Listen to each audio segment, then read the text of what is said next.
या देवी सर्वभूतेषु मां शक्तिरूपेण संस्थिता नमस्तस्यै नमस्तस्यै नमस्तस्यै नमो नमः। जय माता दी। प्रिय भक्तजनों, आज हम सुनेंगे गुप्त नवरात्रि के चौथे दिन माता भुवनेश्वरी की कथा। नवरात्रि का व्रत वर्ष में 4 बार मनाया जाता है, 2 प्राकट्य नवरात्रि के रूप में और 2 गुप्त नवरात्रि के रूप में। प्राकट्य नवरात्रि में माता दुर्गा के 9 स्वरूपों का पूजन किया जाता है और गुप्त नवरात्रि के व्रत में जो कि 10 महाविद्याओं का पूजन किया जाता है। आषाढ़ और माघ के महीने में जो कि गुप्त नवरात्रि का व्रत किया जाता है और वहीं पर चैत्र और आश्विन के महीने में प्राकट्य नवरात्रि का व्रत किया जाता है। यह नवरात्रि के व्रत जो कि सभी प्रकार के दुख और कष्टों को दूर करता है और सुख और समृद्धि को प्रदान करता है। गुप्त नवरात्रि के चौथे दिन माता भुवनेश्वरी का पूजन किया जाता है। भुवनेश्वरी शब्द 2 शब्दों के मेल से बना है। इसमें भुवन का अर्थ पृथ्वी या समस्त ब्रह्मांड से है, जबकि ईश्वर का अर्थ विधाता या भगवान से है। इस प्रकार भुवनेश्वरी का मतलब हुआ जो पृथ्वी या समस्त ब्रह्मांड की माता हो, जिनके द्वारा इस ब्रह्मांड की रचना की गई हो और जो जगत जननी हो, वही माता भुवनेश्वरी महाविद्या है। जब माता सती भगवान शिव को अपनी महत्ता दिखाने के लिए अपने विभिन्न रूप में प्रकट हुई थीं, तब उनमें से चौथे रूप में माता भुवनेश्वरी निकली, जिनका रूप लगभग माता रानी के तीसरे रूप माता षोडशी के समान ही था।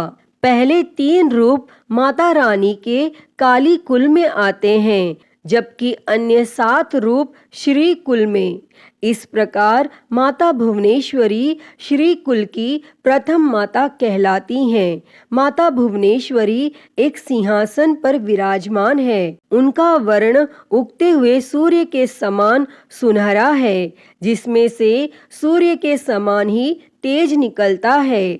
अर्थात माता भुवनेश्वरी में कई सूर्य की शक्ति निहित है। इनके सिर पर मुकुट है, जिस पर चंद्रमा सुसज्जित है। वह केश खुले हुए हैं।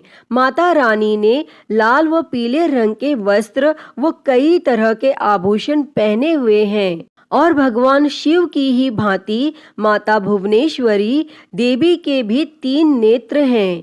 इनके 4 हाथ हैं और जिनमें से 2 में उन्होंने अंकुश व फंदा पकड़ा हुआ है, जबकि अन्य 2 हाथों में वरदान वह अभय मुद्रा है। माता रानी का यह रूप शांत मुद्रा में है, जो अपने भक्तों को एकटक देख रहा है। माता भुवनेश्वरी की पूजा करने से भक्तों के पुत्र प्राप्ति की कामना पूरी होती है। जिन भक्तों को संतान प्राप्ति की इच्छा हो, वे अवश्य ही माता भुवनेश्वरी की पूजा करें। माता भुवनेश्वरी की पूजा करने से भक्तों को आत्मिक ज्ञान व चित्त शांति का अनुभव प्राप्त होता है। माता भुवनेश्वरी हमें जीवन के 5 तत्वों का मूल समझाती हैं तथा ब्रह्मांड में हमारा क्या महत्व है, इसके बारे में जागरूक करती हैं। माता भुवनेश्वरी में सूर्य के समान तेज है, जिससे उनके अंदर अथाह ऊर्जा है और उनकी पूजा करने से हम अपने शरीर के अंदर एक अद्भुत ऊर्जा का संचार महसूस करते हैं, जिससे काम को तीव्र गति से करने की प्रेरणा प्राप्त होती है। तो प्रिय भक्तजनों, आइए अब सुनते हैं माता भुवनेश्वरी से जुड़ी हुई एक पौराणिक कथा। तो आप सभी भक्तजन बड़ी ही श्रद्धा, ध्यान पूर्वक और प्रसन्न चित्त मन से इस कथा को सुनिए। तो सभी प्रेम से बोलिए, माता भुवनेश्वरी की जय। 10 महाविद्या माता की जय। सर्व देवी देवता की जय। एक बार मधु और कैटो नामक 2 दैत्यों ने पूरी पृथ्वी पर हाहाकार मचा रखा था। तब सभी देव मिलकर भगवान विष्णु के पास गए और उनको अपनी निद्रा का त्याग करने के लिए प्रार्थना करने लगे ताकि वे जल्दी से उठकर मधुकैटव को मारकर उनकी रक्षा करें। तब भगवान विष्णु ने निद्रा का त्याग किया तथा जागृत हुए और उन्होंने 5000 वर्षों तक मधुकैटव नामक दैत्यों से युद्ध किया और बहुत अधिक समय तक युद्ध करते हुए भगवान विष्णु थक गए और वे अकेले ही युद्ध कर रहे थे। तब अंत में उन्होंने अपने अंतःकरण शक्ति योग माया आद्या शक्ति से सहायता के लिए प्रार्थना की।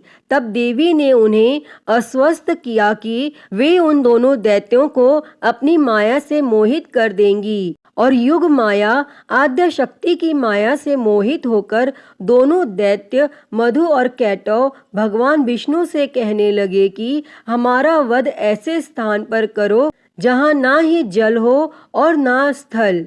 तब भगवान विष्णु ने दोनों दैत्यों को अपनी जंघा पर रखकर अपने चक्र से उनके मस्तक को देह से अलग कर दिया और इस प्रकार उन्होंने मधुकैटव का वध किया, परंतु वे केवल निमित्त मात्र ही थे। उसके बाद भगवान ब्रह्मा, भगवान विष्णु और भगवान शंकर ने देवी आदि शक्ति युग निद्रा महामाया की स्तुति की और जिससे प्रसन्न होकर आदि शक्ति ने ब्रह्मा जी को सृजन, विष्णु जी को पालन और शंकर जी को संहार के देव चुना।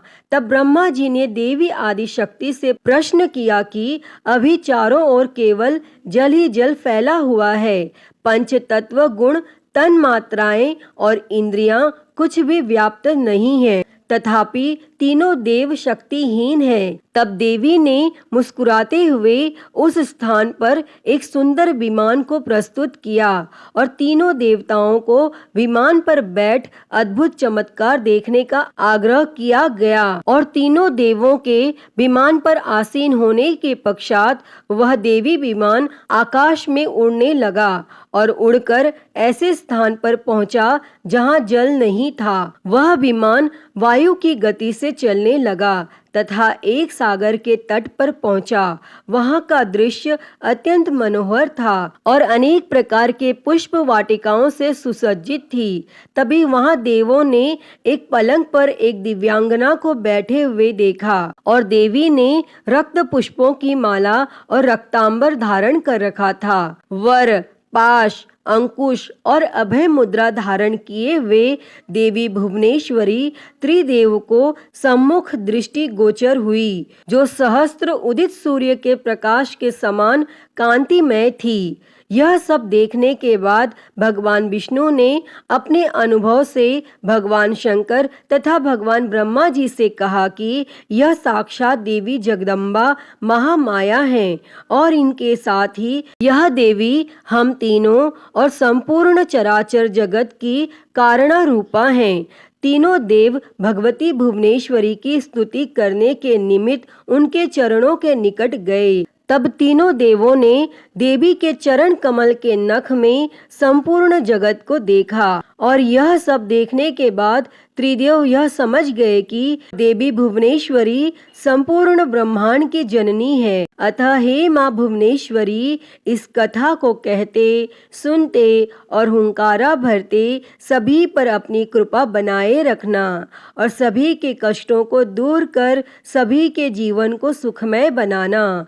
तो सभी प्रेम से बोलिए माता भुवनेश्वरी की जय, 10 महाविद्या माता की जय, सर्व देवी देवता की जय। प्रिय भक्तजनों, तो मैं उम्मीद करती हूँ कि आपको आज की यह कथा पसंद आई होगी और अगर वीडियो अच्छी लगी हो तो इसे लाइक करें, ज़्यादा से ज़्यादा शेयर करें और कमेंट में माँ भुवनेश्वरी की जय लिखना ना भूलें और हरिहर भक्ति चैनल को सब्सक्राइब कर नोटिफिकेशन बेल को ज़रूर ऑन कर लें। हर हर महादेव। धन्यवाद।